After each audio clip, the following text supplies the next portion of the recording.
Chapter दोस्तों हमारा D और एफ ब्लॉक। तो डी और एफ ब्लॉक में आज हम लोग ट्रांजिशन एलिमेंट और एंथैल्पी ऑफ एटोमाइजेशन के बारे में पढ़ेंगे।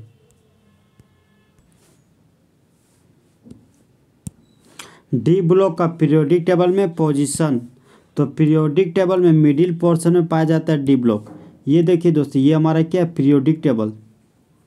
तो आगे में एस ब्लॉक है, इधर आगे में पी ब्लॉक है और बीच में कौन सा ब्लॉक है, डी ब्लॉक, और नीचे में एफ ब्लॉक है। तो टोटल ग्रुप डी ब्लॉक में 10 ठो ग्रुप होता है, थर्ड बी से ग्रुप 8 तक, फिर ग्रुप 8 के बाद फर्स्ट बी और सेकेंड बी।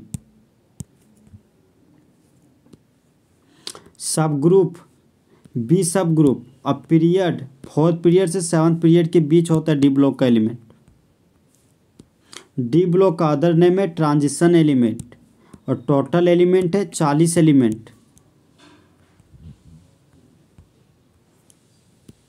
डी ऑर्बिटल का नाम, तो डी सब सेल में 5 ऑर्बिटल होता है, 1 ऑर्बिटल, 2 ऑर्बिटल, 3 ऑर्बिटल, 4 ऑर्बिटल और 5 ऑर्बिटल। तो 5 ऑर्बिटल का नाम है d x y, d y z, d x z, d x square, y square और डी जेड स्क्वायर। तो डी सब सेल का शेप होता है डबल डम्बल, योग्य 1 डम्बल और योग्य 2 डम्बल। तो ये हमारा क्या है, लोब। तो वो खास जगह जहाँ इलेक्ट्रॉन के पाए जाने का पॉसिबिलिटी सबसे ज़्यादा, उसको क्या बोलते हैं, लोब। और ये जो बीच वाला, ये हमारा क्या है, नोड।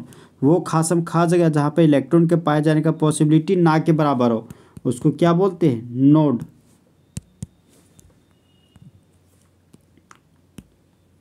क्वेश्चन है दोस्त हमारे कि ट्रांजिशन एलिमेंट क्या है, जो एग्जामिनेशन के लिए क्या है, very very important.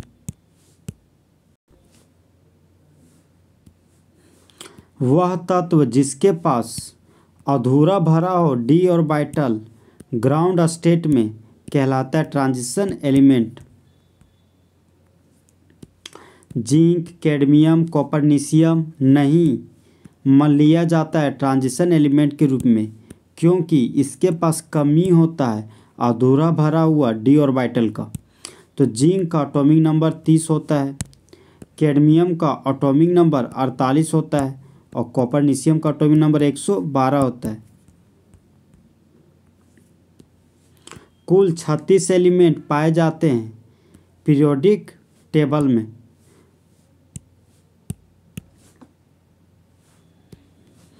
Fourth period को 3D सीरीज कहते हैं और शुरुआती एलिमेंट कौन है, स्कैंडियम, एटॉमिक नंबर 21 और टर्मिनल एलिमेंट है जिंक, एटॉमिक नंबर 30 और कुल एलिमेंट है 10 ठो। फिफ्थ पीरियड को प्यार से 4D सीरीज कहते हैं और स्टार्टिंग एलिमेंट है वाइटेरियम, एटॉमिक नंबर 39 और टर्मिनल एलिमेंट है कैडमियम, एटॉमिक नंबर 48 और टोटल एलिमेंट है 10 ठो।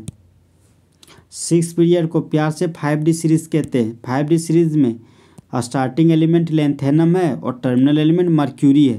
तो लेंथेनम का एटॉमिक नंबर 57 और मर्क्यूरी का एटॉमिक नंबर 80 है और बीच में 58 से 71 एफ ब्लॉक एलिमेंट पाया जाता है। यहाँ पर टोटल एलिमेंट 10 ठो है।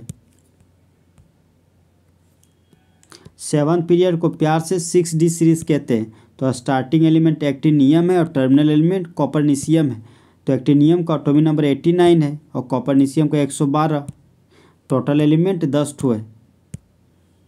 और जो बीच में दोस्त 90 से 103, वो हमारे क्या है, एफ ब्लॉक का एलिमेंट पाया जाता है, जो थोरियम से लॉरेंशियम के बीच है, सेरियम से लुटेशियम के बीच है। एटॉमिक नंबर सेरियम का एटॉमिक नंबर 58 होता है और लुटेशियम का एटॉमिक नंबर 71 होता है। थोरियम का एटॉमिक नंबर 90 है और लॉरेंशियम का एटॉमिक नंबर 103 है।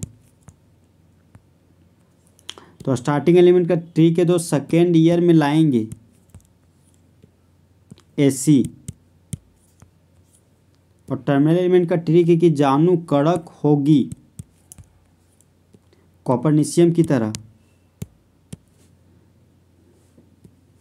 इंथैल्पी ऑफ आइटमाइजेशन, मेटल को कन्वर्ट करना है आइटम में, तो कन्वर्ट करने में जो एनर्जी लगता है उसी एनर्जी को बोलते हैं इंथैल्पी ऑफ आइटमाइजेशन। तो एनर्जी का वह मात्रा जो ज़रूरी है मेटालिक क्रिस्टल को तोड़ने के लिए ताकि वह अलग अलग आइटम में कन्वर्ट हो जाए, उसी को बोलते हैं एंथैल्पी ऑफ आइटमाइजेशन। मेटालिक बॉन्ड का मजबूती क्रिस्टल के स्टेबिलिटी पर निर्भर करता है इंथैल्पी ऑफ एटॉमाइजेशन के मान की वजह से। अनपेयर्ड इलेक्ट्रॉन की संख्या ज़्यादा है तो मजबूत होगा metallic bond. Point number 4, 3D series में जिंक मेटल के पास कम मान होता है एंथैल्पी ऑफ एटॉमाइजेशन का, क्योंकि कमज़ोर मेटालिक बॉन्ड के चलते से अनपेयर्ड इलेक्ट्रॉन का कमी होता है। ट्रांजिशन एलिमेंट का गुण, तो ट्रांजिशन एलिमेंट अलग अलग ऑक्सीडेशन स्टेट शो करता है। ट्रांजिशन एलिमेंट के पास कलर्ड नेचर होता है, ट्रांजिशन एलिमेंट के पास मैग्नेटिक प्रॉपर्टीज होता है, ट्रांजिशन एलिमेंट के पास कैटालिटिक प्रॉपर्टीज होता है, मतलब कैटलिस्ट के जैसे भी बिहेव कर सकता है। ट्रांजिशन एलिमेंट बनाता है alloy, transition element complex compound का भी फॉर्मेशन करता है। आइटम का त्रिज्या और आयन का त्रिज्या, तो देखिए दोस्त ये होगी ऊपर से नीचे ग्रुप में आ रही, ये होगी लेफ्ट टू राइट पीरियड में जाने पर। तो लेफ्ट टू राइट जब हम लोग पीरियड में जाते हैं तो साइज क्या होता है, घटता है, और ऊपर से नीचे जब ग्रुप में आते हैं तो साइज हम लोग का बढ़ता है। तो on moving from left to right in transition series, transition series में बायां से दाएं जाने पर, मतलब लेफ्ट से राइट जाने पर आइटम का साइज घटता है and then remain almost constant, और कुछ समय के बाद कांस्टेंट हो जाता है। कहाँ पर, मिडिल पोर्शन में पहुँचने पर, और फिर बढ़ जाता है थोड़ा सा अंतिम पोर्शन पर पहुँचने पर। ये हमारा दोस्त लेफ्ट पीरियड है, ये हमारा क्या राइट पीरियड है।